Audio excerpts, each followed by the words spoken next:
A Vancouver-based company is looking to get into a market currently dominated by GoPro. HIT Technologies makes waterproof and shockproof iPhone cases, professional lenses, and mounting systems. It's also people can capture action video shots on their phone. These so-called HIT cases are mostly sold online. They're also, though, available in more than 200 stores. The company started trading on the TSX Venture Exchange on Tuesday. Brooks Bergerine is the founder and CEO of HIT Technologies. Great to have you here. Thank you for having me, Amanda. So let's start with the genesis of the idea. What brought you to a case for an iPhone that would basically exploit the iPhone's capabilities as a video and photography tool? Sure, yeah. I mean, for me, it was just simply being on the mountain, having action cameras at my disposal. You know, the batteries were dead, the SD cards were full.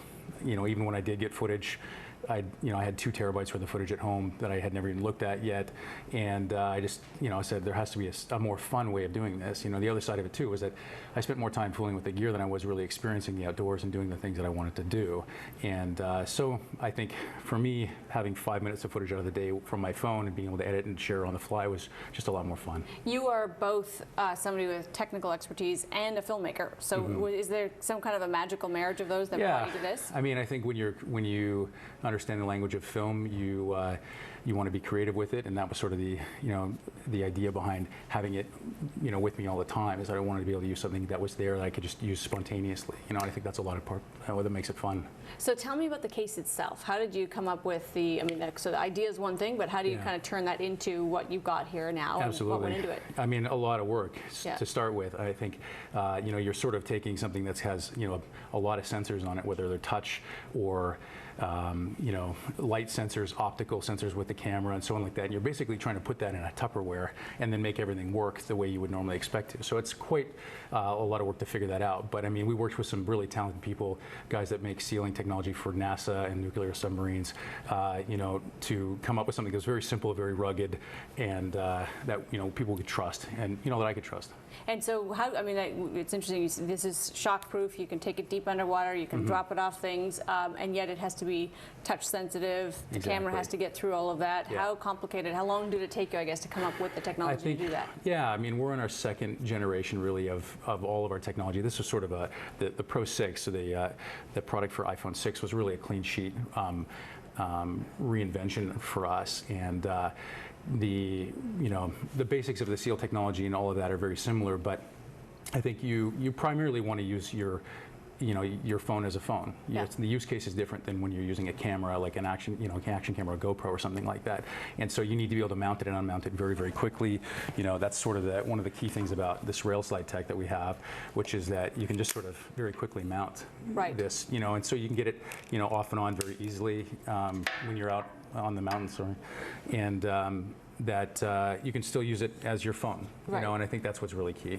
And so this is actually what it looks like? Yeah, that's it. That's a Pro 6. That's my own. It's got a few marks on it, a little bit of dinged up because I've been using it for the last month and a half or so, but yeah, that's it. And this protects the phone entirely, completely? Totally. It's totally safe inside this device? Waterproof to 33 feet. Wow. And what is this blue thing? This is, so this is the lens here. So this is our super wide lens. These lenses are replaceable. You can pop these off. Oh, wow. We've got about 3 other lenses that you can put on, depending on sort of what strikes you creatively. So you're actually improving the iPhone's capabilities with lenses. Absolutely. We give you about a 3x wider field of view, so you get a much more engaging perspective on things. So is your big competition the GoPro?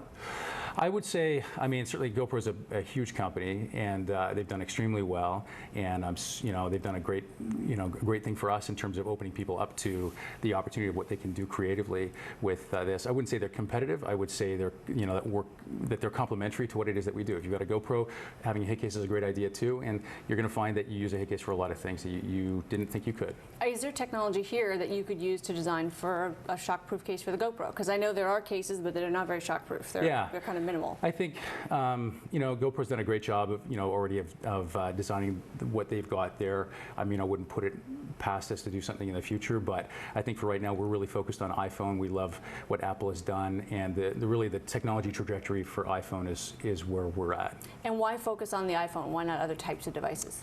I think, we're a small company still, so focus is important to us. I think that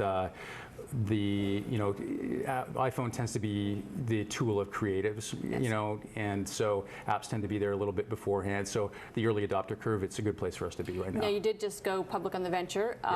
for a small company, that can be obviously a nice source of capital. It can also be a distraction and an expense. Absolutely. Was that a tough choice to make, sort of walking that line? Yeah, I think, in Canada we have a great system of sort of junior exchanges here that can do a good job of raising capital for companies at our stage, but still get you decent valuations compared to some of the private equity stuff that's available to you. So it's sort of, you take the good with the bad in some of those things, but overall your cost of capital is really important to a company like us, and we're not developing apps or software. We actually have inventory requirements and things like that. So it's important for us to have access to that capital. All right, great to have you here, Brooks. Thank you so much. Brooks Bergerine is CEO of HIT Technologies.